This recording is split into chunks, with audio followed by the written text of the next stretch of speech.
middling and then, failing startups are a result of like, ooh, I can make this thing 10% better, maybe 30% better, or 50% better. But if you're going to ask somebody to change a habit, right, and adopt a new piece of technology, Right. It's got, 10x is kind of the bar. If you think about things that are truly transformational and truly tip in a certain direction, like you got to make something that's 10x better, not 10% better.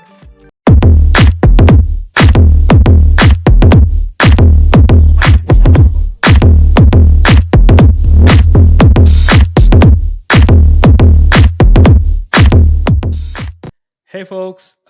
Thanks for tuning in to the Undefeated Underdogs podcast. I'm your host, Sharath. Today, I have a 2X venture-backed founder who's working on a stealth startup, which we're going to get into details in this conversation. Brian Swartz, welcome to the show. How are you feeling today? Good, Sharath. It's so good to be here with you today. Thanks for having me on. I'm really excited to chat. Absolutely. I'm excited to dive deeper into your founder journey, NeighborSchools, the startup you built, survived through COVID and acquired later on, and the stealth startup you're building. But for folks who are listening, let me give you a brief introduction of Brian. Brian is a 2X venture-backed founder, like I said, who sold his company NeighborSchools. I'm actually quite fascinated about it. I wish I would have learned about NeighborSchools last year when I was hunting for daycare centers for my kid. uh, would have helped a lot, checklisting some of the daycares. He's currently working at a stealth startup. He's on a mission to improve connectivity and real-time collaboration among remote teams. I'm actually excited to unpack the story Brian has for us to tell. So right off the bat, I wanna ask the obvious question. You said you were a 2X venture backed founder. Would love to hear about the journey. What was your previous experience of building startups look like? Yeah, thank you. It's a generous introduction. I think many pathways to entrepreneurship are different and untraditional, but mine is definitely untraditional. So I started my career in international development work. My first job out of school was doing economics impact evaluations of big international development projects in Uganda. So I was there for 2 years, and frankly, I saw a lot of things just fail. Right? My job was to evaluate these programs, not to actually implement them. And so I'd be out in the field researching and trying to assess whether these programs were going to have long-term, lasting economic impact on the communities. Right. And again and again and again, these projects would fail. Right? And they'd fail for all the wrong reasons, not because not because just like the economic impact was not as high or as good or as strong as we wanted. It's because like the device itself would fail. So in Uganda, I was evaluating a rainwater storage device. And when the shipping container of the devices arrived in the port, we held the plastic up to the sunlight, and there were holes in the plastic. And so like, for very unobvious reasons, these projects get failed, right? It's not engineering or anything.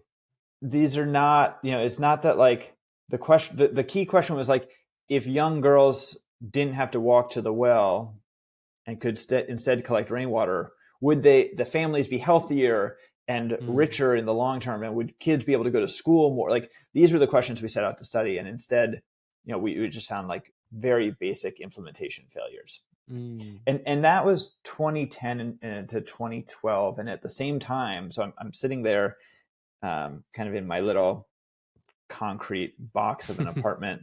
And at the same time, I'm reading about the internet and startups. And at the time, one that really captured my imagination was Kickstarter. So in 2011, I think, it might have been a Series A or Series B, I don't know what. But Kickstarter is demonstrating that the internet can bring people together and really unlock economic opportunity and create new products and new services. Mm. And at the time I had never heard of Chris Sacca or Fred Wilson who did that round. But Mm-hmm. so I started reading these blogs and I became pretty obsessed with this idea of going in, trying this out, seeing what this would be like. So in 2012, I moved back to Boston, and I talked my way into a job as a sales engineer at a SaaS startup here in Boston, Mm-hmm. and I was pretty terrible at it at first because I didn't know Mm. anything about sales or anything about engineering or Right. software in general. Right. But within a year or so, I discovered product management, and I'd kind of figured out that this is what I wanted to do. Mm. And so the next 4 or 5 years was kind of an understudy phase. I found a mentor in the co-founder and chief product officer, Sam Mm-hmm. Clemens, Mm-hmm. from that company. Mm-hmm. And so fast forward, I met my co-founder there as well, which I think is just incredibly valuable. I worked with some really incredible people. So 2018, Cedric Mm-hmm. and I get back together, and we're both kind of ready to go. And we've been planning and studying and thinking about different ideas for a long time, and we finally had something that felt worthy of it. Mm. We had thought of a lot of ideas that we didn't want to pursue, right? Right. Yeah. And we finally came upon the idea for NeighborSchools because it felt like a real opportunity to build software to create economic opportunity. Right. Back of the envelope, we saw preschool teachers getting paid, $13-14 an hour, and we saw Mm. our friends paying, tens of thousands of dollars a year for childcare.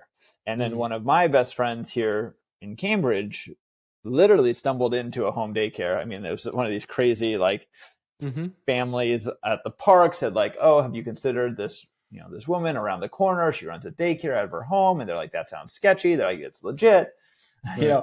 And I mean, you've got a young kid right now, right? The Mm-hmm. first time you hear about something like this, you're like, "Is this real?" And they Mm. met this woman who had this magical little daycare running out of her apartment, a block from the park, Mm-hmm. two blocks, 3 blocks from their home. And we're talking about all this over dinner a few nights later, and back of the envelope, they were going to pay 30 or 40% less than sending their kid to the big kinder care, Mm-hmm. nearby. And you do the math and you're like, oh my gosh, this woman's going to gross like 100 to 120K a year. Mm. And she has costs, and she's got expenses, and her home is set. But what we said is like, oh my God, like, why isn't everyone working this way? Why is everyone not doing this? Right. And that became the question that was the starting point for NeighborSchools, and it became a question Mm. that consumed the next 4 years of our lives in a good way, right? Mm. And we met some incredible women. I mean, and I say women because unfortunately it is a very gendered industry. We did this for years, and we worked with Mm-hmm. thousands of childcare professionals, and less than 0.1% were male. So Mm-hmm. Mm-hmm. and so NeighborSchools started from this question of, can we create software that will unlock potential Right. for people to go from being low wage employees to being middle income small business owners? Right. And if we can do that using software, wouldn't that be incredible? And so that's what we set out to do. And in year one, we partnered with and built a software platform with about a dozen people who would go on to launch home daycares from Mm. scratch. Mm. And it was incredible. And basically every chapter, every kind of piece of opening a small business and getting licensed and setting up the home and passing a home inspection and all this, as they walked through it, I basically drove all around the state helping people do this stuff, and then we'd build software to do it the next 100 times, the next 1,000 times. Mm. And we did that again and again and again.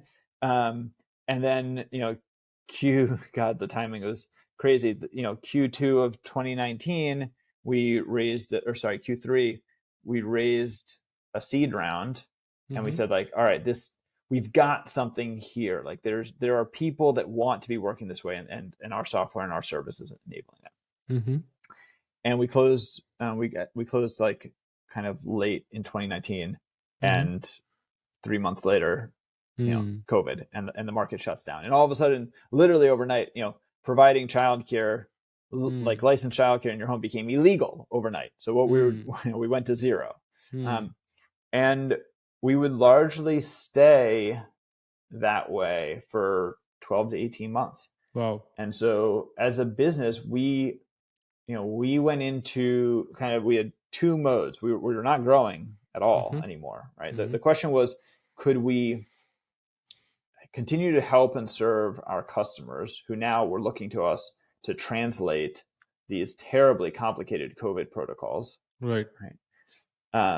And could we kind of keep our heads down and continue to build software and build out more of a whole product solution, such that when the market came back, which we just had to trust eventually it would, when the Mm. market came back, we'd be in a better position to actually start to grow quickly. Mm. And it was hard. I mean, Mm. that was tough. Keeping a team Right. motivated throughout that was very, very difficult. I think the thing that helped us do it was the fact that every day we were talking to our customers who were trying to navigate their own businesses collapsing underneath them, right? And Right. really depended on us. So yeah, I mean, COVID definitely threw a wrench in things. And it was a solid 12 to 18 months until we started to really see things open up again, and we saw growth kind of come back to the business. Yeah, I can only imagine what you went through, because it was such a hard time for everybody, in their own way, right? Like it's a devastating period. I want to unpack so many things in that answer you gave. One is, so let's go back to Uganda, because I want to understand what are some lessons you learned through that experience. Like you were kind of uh, there to actually monitor certain important questions, like you said, but you were facing some basic implementations, right? Like what are the takeaways you took from that experience, which you implemented in your founder life? Yeah, it's a good question. I don't actually talk about the Uganda experience all that much. One of my biggest takeaways from my time there um, is just that the international development needs people who are all in on international development, and that might sound kind of silly and trite, Mm-hmm. but I think many of the failings come from the fact that the Westerners who are leading these projects, live in comfortable places like Washington D.C. and Seattle, right? Mm-hmm. Um, and they're not on the ground Mm. actually watching these projects fail, like Mm. just like seeing things like fail. As is. Um, Yeah, without any filter. yeah, right. They're right. They're reading the monitoring and evaluation report 6 or 12 months later, the annual report that one didn't fail, but they're not seeing it. They're not feeling that how stupid it is Mm. that these projects failed for predictable and obvious and preventable reasons. Mm. Um, and so the money and the power is not local. The money and the power is very, very far away, and then the failures are local, right? Mm. And so, I mean, part of why I left the field is that I knew after 2 years of living in Uganda, I could have come back to stateside. I could have set up, in the suburbs of DC, and I could have been a consultant for the rest of my life, Mm. trading on my 2 years of quote unquote field work. Right. Mm. And to me, that's kind of bullshit. Like, Mm. I think that what the industry needs is people who are committed to living abroad for long, long periods of time. And 2 years of field. I mean, think about it. If you did 2 years of building a startup and you're like, now I'm going to just be a startup advisor master, bullshit. Like, you don't know Yeah, anything after 2 years, right? right, And so I think, just like anything else, you just got to be all in on whatever your thing is. So, right. after 2 years in startups, I knew something. After 2 more years, I knew a little bit more. After, now 10, 11 years, I'd It's like to it's think that. it's a progressive journey. It's not like one and Totally. done. No, totally. And I still don't consider myself an expert in this stuff. I just hope that this time around with our second startup, we make different mistakes, and Mm. we've learned from some of our first mistakes. Right. And so the other thing which you said in your previous answer about neighbor schools, uh, was that a problem you saw for yourself? Meaning, did you have kids back then, or how did you empathize with building something that, first of all, is it like, are you building for yourself versus are you building, or you're taking an educated guess and, okay, there is a market, it's, there is a problem, there's a gap, let's actually fix it with a solution. I'm glad you asked, Sharath, because I did not have kids at the time. I've got a daughter now and another kid on the way. Oh, But congrats. Hmm. thank you. Well, um, and at the time I was building NeighborSchools, my wife and I were struggling with infertility. Mm. So every so often, especially a VC would like to ask me, "Was this a problem you're solving for yourself? Do you have kids?" And I would just have to say no, Mm. and that hurt a little bit, right? Mm. Um, and both personally and professionally, I think my job, I was a product manager before I became a CEO, and I'm definitely a product oriented CEO. Right. My job is to build that empathy and be able to relate and Hmm. deeply give a shit about whoever I'm building Hmm. whatever for. So, no, I didn't have kids, and no, actually, I'd never worked a day in my life in a preschool, believe it or not. Mm. Um, but that didn't in any way prevent me from sitting with preschool teachers and daycare operators and parents as they were Mm. going through their childcare search and feeling the stress of like literally sitting with friends while they've got 3-month-old infants in their arms and they're like scrolling through the pages of care.com or Yelp even and be like, good God, like how do you trust anybody on these sites with your kid as a first time parent? So Right. uh you know I think the empathy part, I don't know, I think it's just it's that part has to be feel easy, Hmm. right? If you're going to go and you're going to build for anybody other than yourself, I'd say, what is nice with our new startup is that we are largely building for ourselves. This one is selfish in that way, and it's funny because 10 years ago I worked in SaaS, and at the time there was like SaaS for everything. It was just like Hmm. we at the time I used to joke that like so many people would sit around in a tech office and be like, what sucks around here? Like the staplers don't work. I'm going to build SaaS for staplers. I don't know, some shit, right? But like, people just like look around them and anything that they could put their eyes on that wasn't perfect, they're like, I'm going to build SaaS for that. Right. Right? And so Right. like SaaS kind of became just inundated with like kind of ideas at the margin. And Cedric and I, both of us at the time, we're like, oh my God, we're not going to build more SaaS. Like we're going to do like something that's real world impact. Like, and NeighborSchools was obviously that, like the real world tangible Mm. impact there, like was tremendous. Um, and then this one feels different because we realized in the last year or two that there's a real world impact on this feeling of feeling disconnected at Mm. work, not feeling like a cohesive member of a team. Mm. I mean, this is not about productivity. It's more about job satisfaction than productivity, and it's more about mental health and our general well-being as a society than Mm. anything else. We're really trying to build a piece of software that makes somebody feel something, feel connected to their colleagues and to each other and to the mission. Mm. Um, and so, yes, we will be a subscription, software as a service. We will be a subscription model. That will be our revenue model. But and we will sell to businesses, right? Hmm. Um, but we are building this one because all of a sudden SaaS feels really personal. Like it Yeah. feels really personal this time. Nice. Yeah. I wanna like have a separate conversation altogether about the stealth startup, about the remote. Okay. Let's go back to a couple things which you mentioned. One is, so I want to like just summarize one thing you just mentioned about problem not being solved for yourself, but you still have empathy.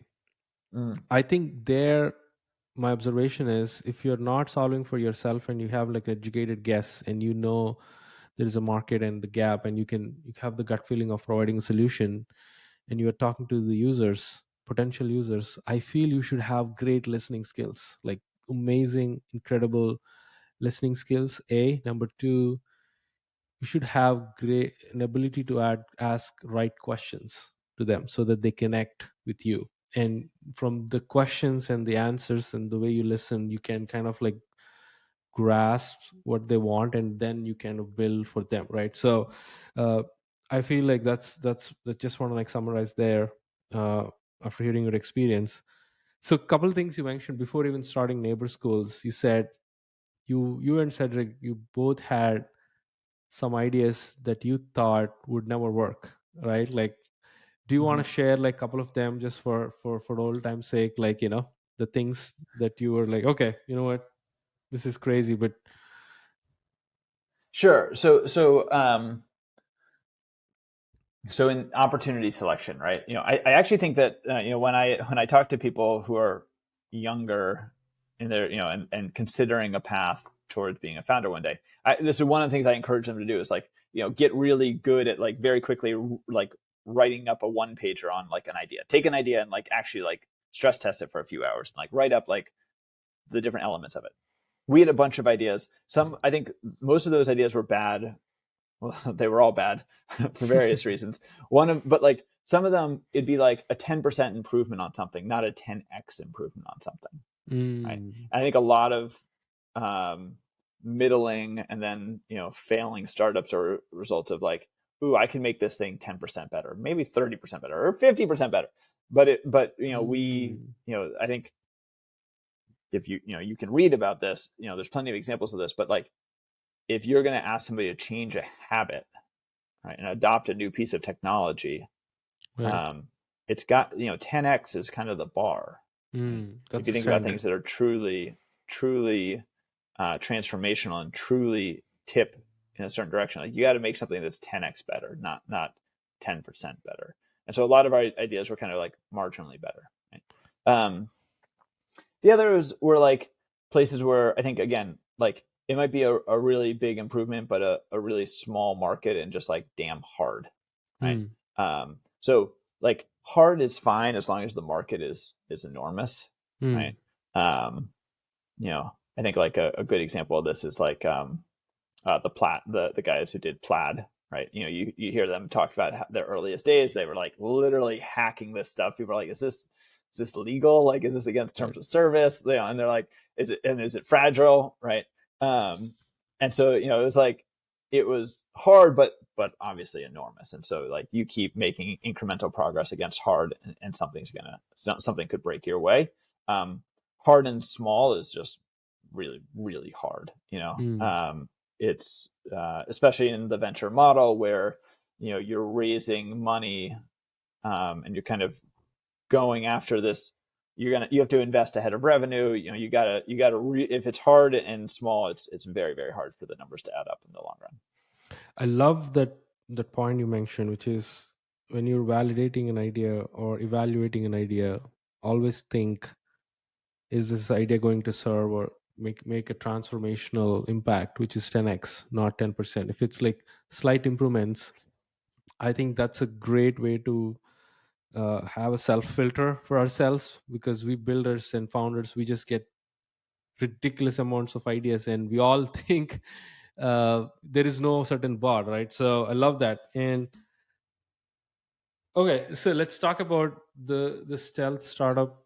And the first question I'm curious about, if you want to maybe like uh, give an elevator pitch or something like that, like what would that be? Like what are you building?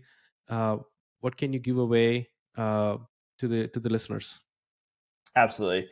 No, we're happy to be an open book. I mean, we're stealth really because branding is still in development, and I have no imagery to put with it. So, Right. and we're moving very quickly. So by the time this gets launched, we might even be public by then. So, Mm-hmm. so what we're building is a new platform. It's a new app that you'll use at work to connect with your coworkers, right? Mm-hmm. Um, and we're very much focused initially on helping fully remote teams feel better connected to one another. Mm. Okay. Eventually, I actually think that distinction largely falls away because everybody collaborates through the Right. internet, Right. right? I was talking to somebody at Figma the other day who started his career at Google, and we were Mm-hmm. talking through all these different challenges. And he just made the observation that, at Google in 2010, they were not remote, Mm. but they were so big, they're Right. distributed. And so Mm-hmm. every day you're collaborating with people who they might be on a different floor of the building, they might be in a different building altogether. And so they're effectively remote to you, right? You are Mm. distributed. And what we're after is helping that team or your team of 20, fully internationally distributed, feel connected to one another. It's a feeling that we're after, right? Mm. Because we just we fundamentally believe two things. One is that most people are a better version of themselves Mm-hmm. if they just feel connected to a team. Mm-hmm. That's true. And the other thing we believe is that it's mental, Mm. right? I can feel deeply connected to my team, and I can feel like we're all in sync and we have flow as a team, as a unit, Mm. and not share space with you, not share physical time and space with you, right? Mm. And we are building a platform aimed at helping teams feel that, right? Mm. So it is lofty and audacious for sure, Mm-hmm. but we've also, I think, through our experience of leading a team in the transition from, we were an in-person team in Boston prior to COVID, leading a team into that transition, what I would call almost reluctantly remote. Cedric and I, as co-founders, we love working together. I mean, the two of us, we sat 5 feet apart from next to each other for 6 of the last 10 years. Like we really like turning to each other, and the energy, Mm. um, high or low, like good, bad, or ugly. If things are going really well or things are going totally to shit, like feeling like you can turn to somebody Mm. is really, really valuable. Right? And so what we're after here, we kind of have like three kind of core concepts. One is the sense of transparency, Mm-hmm. right? And other people in the organization, I don't want to feel blind to what goes on around here, and I don't want to feel invisible either, right? Right. I want to know that my contributions and my efforts are appreciated and recognized. And I don't necessarily mean like big shout out, like the big rah rah putting a spotlight. I just mean like the small stuff, right? When somebody asks you like, "Hey, Sharath, how's that project going?" Or "How I know you've been working really hard on that thing. How is it going?" Like these are these micro moments of recognition and attention that makes you feel seen, The right? small wins And in it's a way. the small wins and those it's like these micro doses of attention and recognition that make you feel valued in an organization. So Right. so that's transparency. And then number two is trust, right? And trust is there's psychological safety and there's all these things, but trust is knowing that you will show up for your coworkers because they're going to show up for you, and that Mm. reciprocity and this sense of being there for one another, right? Again, doesn't require sharing physical space, but it does Mm. require some context, right? Just like a shared knowledge of and empathy and familiarity with one another, right? There's a Mm. lot of research that shows that familiarity breeds trust, familiarity breeds liking, which is a prerequisite for trust and being able to be vulnerable with one Mm. Mm. another. It's very interesting what you said about, because a lot of the startups I hear, when they talk about like remote solutions, they immediately tend to think, how can we make your remote team work 10x better in terms of productivity? it's Mm.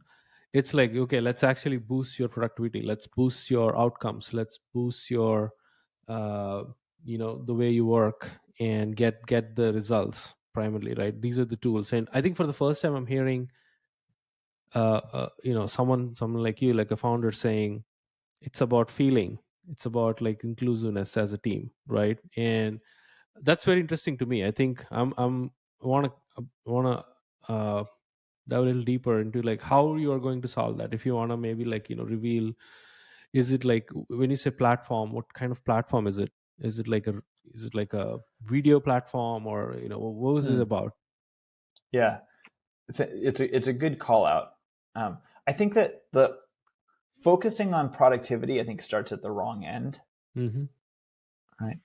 I think look, think about your own career.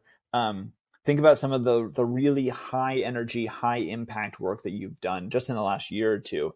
It's not times that you sat down and said like, okay, I'm going to crush this to-do list in the next 2 hours. Like Mm-hmm. sure, you can do that. Like, but that's like quick hits. That's not like the big, impactful, meaningful work. The big stuff, it comes from feeling inspired by a conversation, an interaction, something that strikes you in a certain moment, and kind of feeling like you're ready to run on it, right? And so these are feelings that set us up, I think, for our biggest meaningful wins in the workplace. In terms of what Swivel as a product is, Swivel is going to start out um, as a platform that integrates Mm-hmm. all of your existing tooling.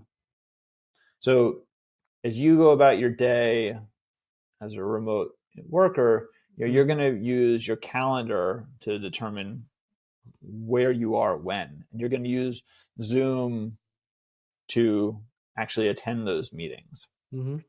And you're going to use Slack for either your chit chat or your serious kind of questions and answers, and for the fun stuff too, right? Most Mm-hmm. teams have the fun channels in Slack where people post photos of their kids, Right. learning to walk or going for that hike or whatever the case may be.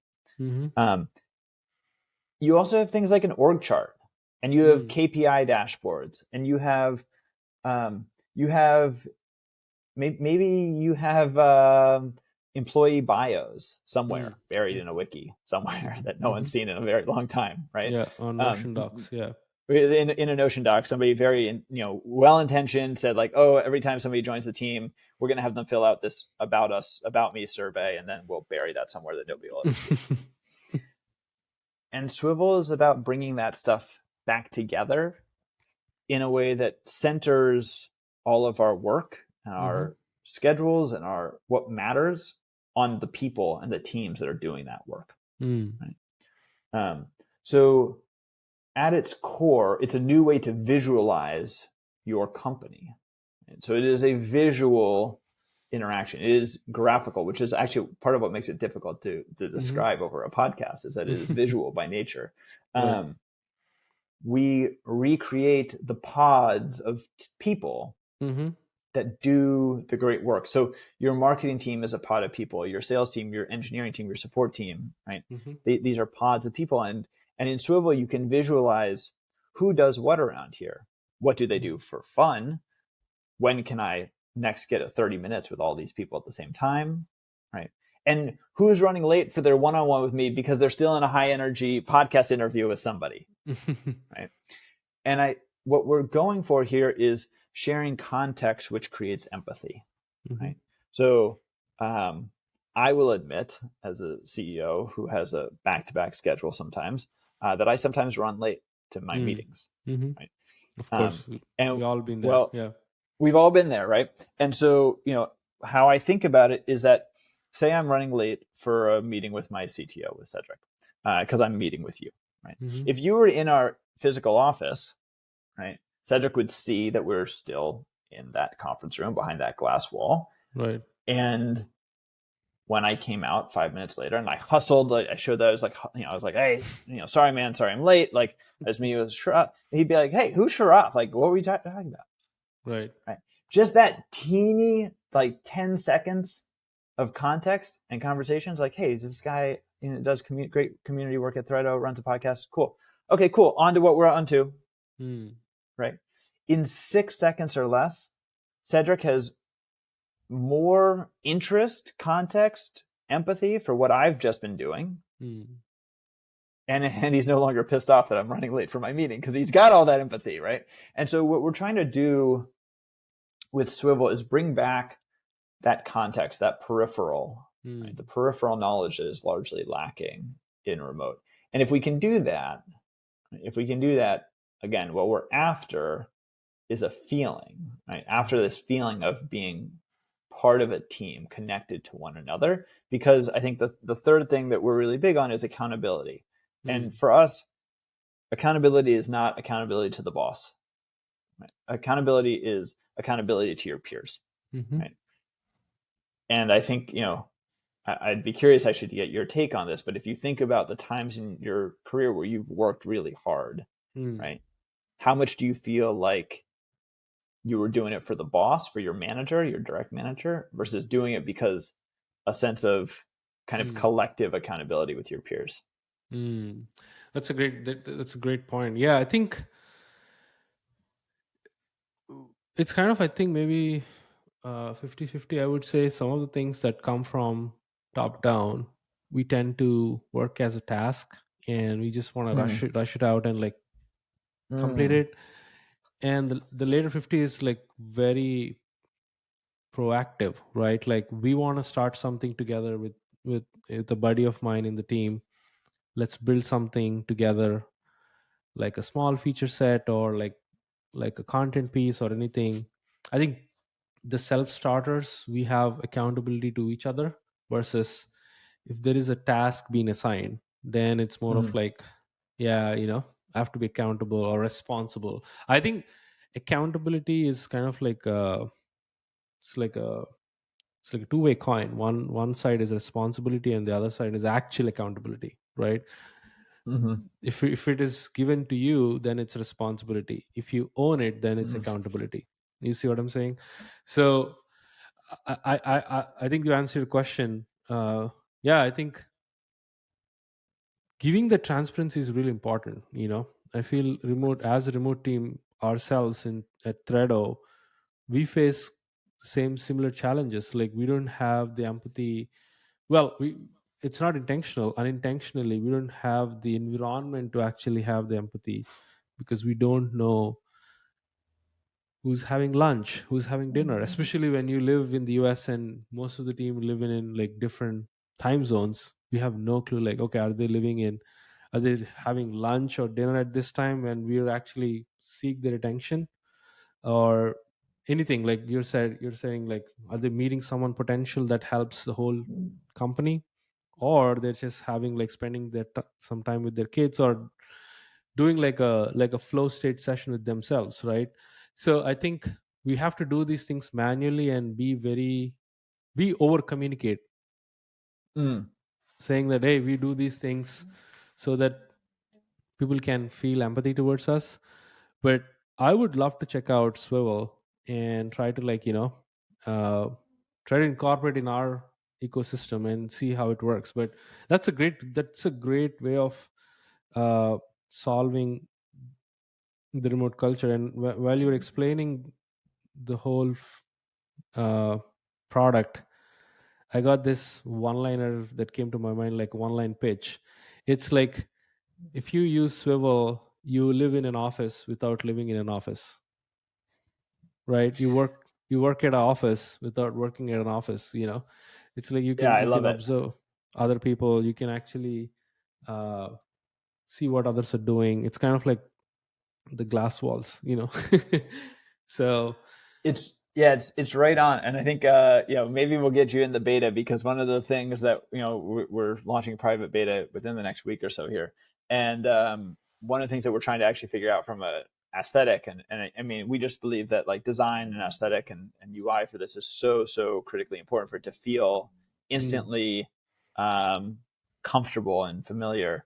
And we're actually playing around with how much of the real world analogies do we want to bring in? Should there be conference rooms, or should they just be spaces where people meet, right? mm, Should there be couches? Because like, it used to be that like I'd hang out on the couch occasionally and people could like kind of like drift on by. And if I didn't have my headphones on, I was at the couch. It was a good indicator that like I was open for a little chit chat, right? mm, And so if executives want to host office hours, I mean, lots and lots of remote teams, execs host office hours all the time right now, and nobody goes because nobody knows they're happening. Like there's no Right. visibility there, right? And so part of what we bring back is that visibility and that Mm. feeling of that there's something going on around here. So we'd love to get Threado in it.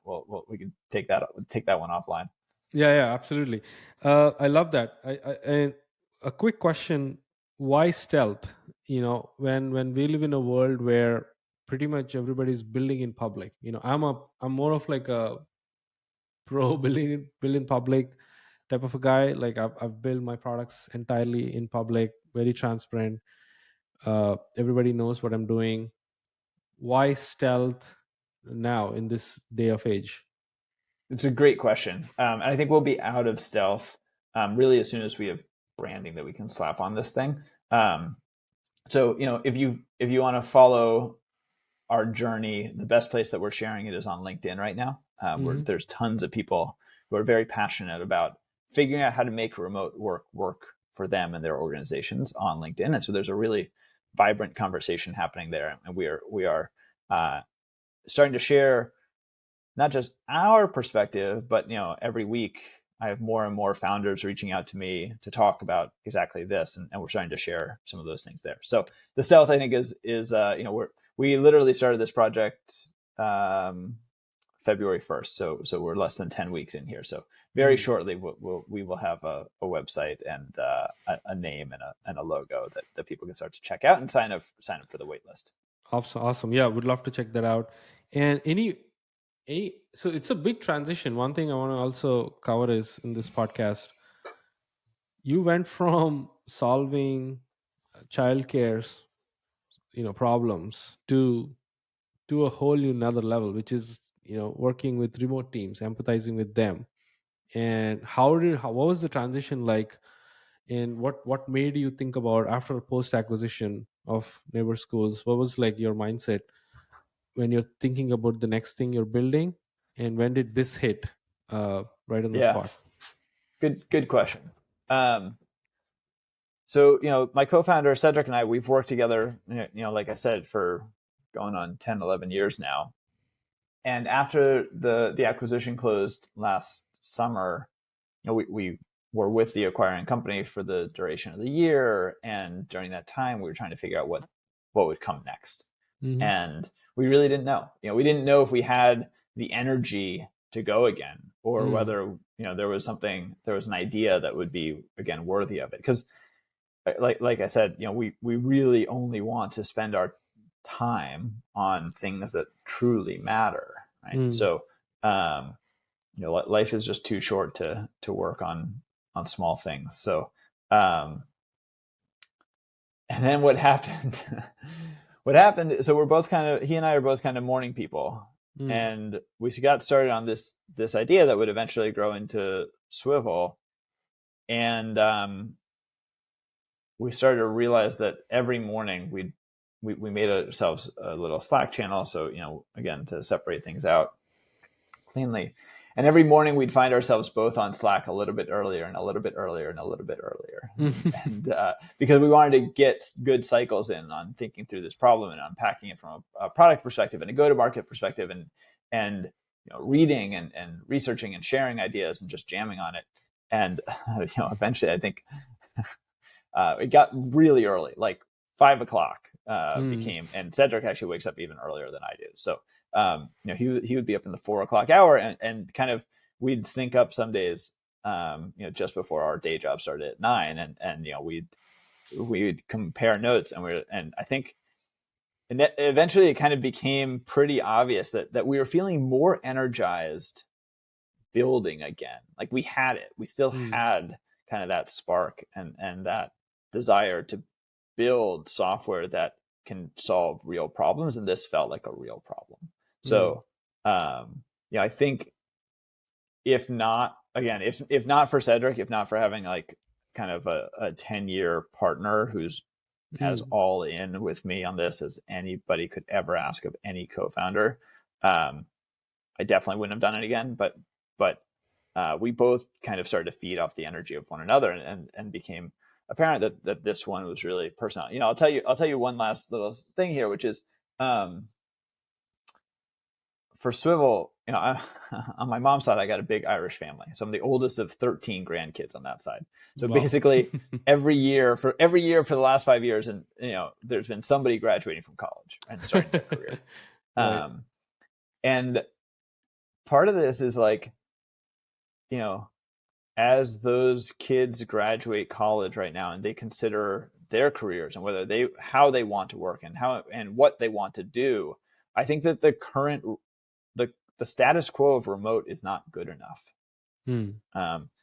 It's not going to give them the opportunities to have work be a really big and meaningful and valuable piece of their lives the way it has been for me since Hmm. since I graduated. And I cannot imagine where I would be if I graduated or if I started my career in tech and what remote looked like in 2020, 2021, 2022. And so again, this one is something that we're pretty passionate about working Well, on. yeah, I love that. I love the behind the story. I think some point we have to bring Cedric into the conversation. I want to just talk to that guy and both of your journey as co-founders for the last 10 years. I love those bonding stories because in a day where we live in, we need quick wins and people just tend to stick for shorter term. Once we have the win, we just rub off each other and go parts ways. So I love people hearing stories when people say like, okay, I know this guy for like 10 years. That's long. That's long.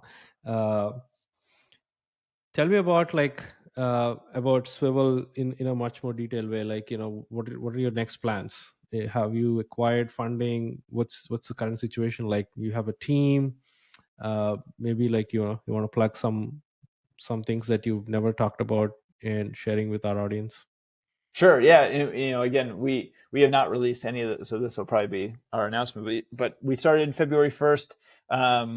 We have a really great group of investors who are backing us.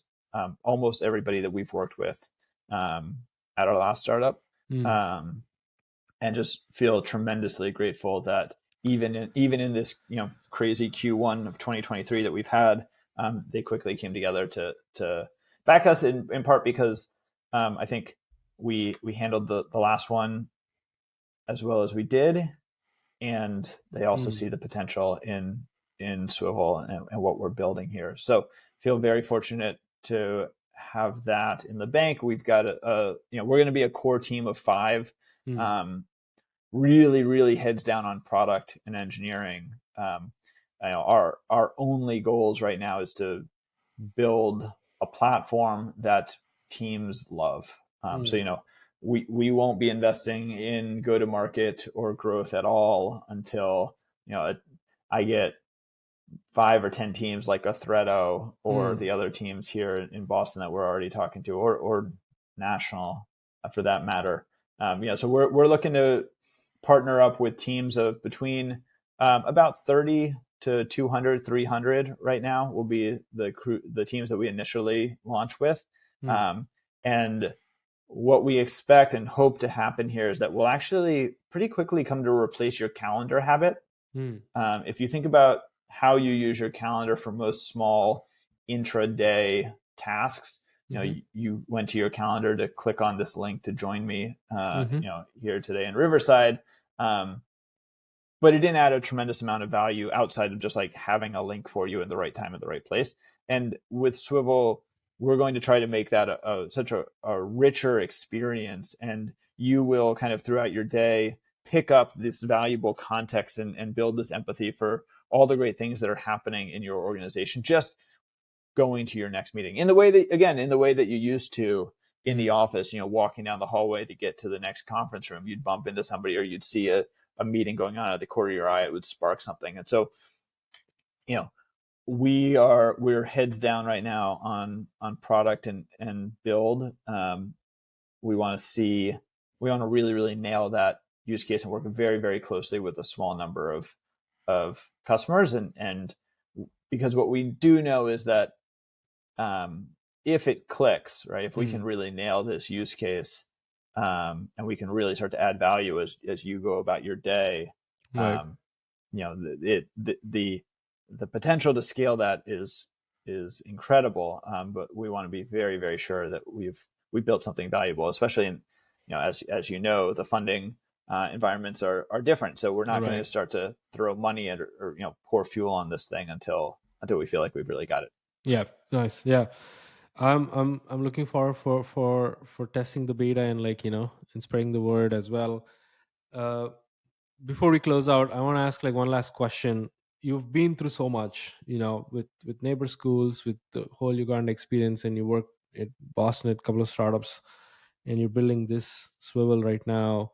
Uh, if you want to maybe point out like 5 important lessons throughout your journey to Mm, founders, uh, like beat from your Uganda experience or survival through COVID, and keeping the customers intact, as well as the team, and now building this new thing with new energy, with same old people. uh mm. what were the 5 things you want to mention, or 5 important lessons?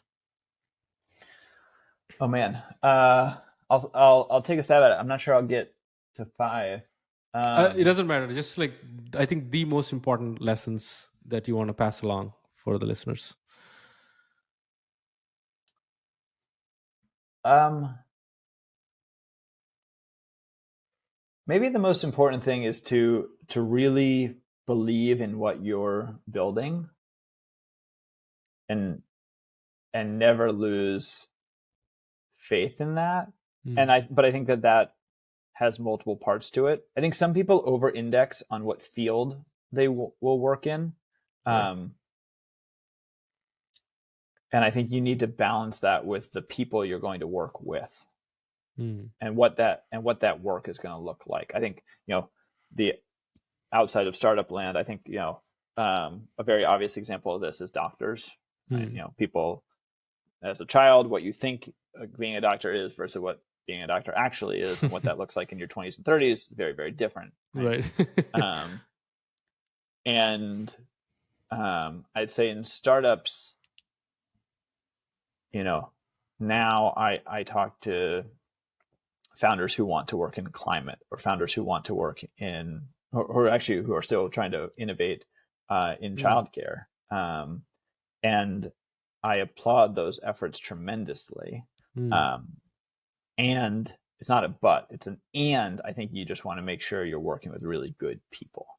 mm, Because I think that the through line here is it's your day to day, like day to day, what you do as the founder of a childcare, you know, startup is a lot like what you do as the founder of a fintech startup. You're hiring people, you're raising money, you're setting direction, you're motivating people, you're leading a team. Like, those things are commonalities. And so what matters there is how is the caliber of the people you work with. right. And so, I'm not, again, I want both. I want to work on meaningful projects, meaningful problems and projects with good people. Mm, Um, and so I think that would probably be like the single biggest mm. thing if I think about, my career to date. That's nice. Awesome. That's a great lesson and a takeaway. I hope listeners get the gist of what Brian is mentioning.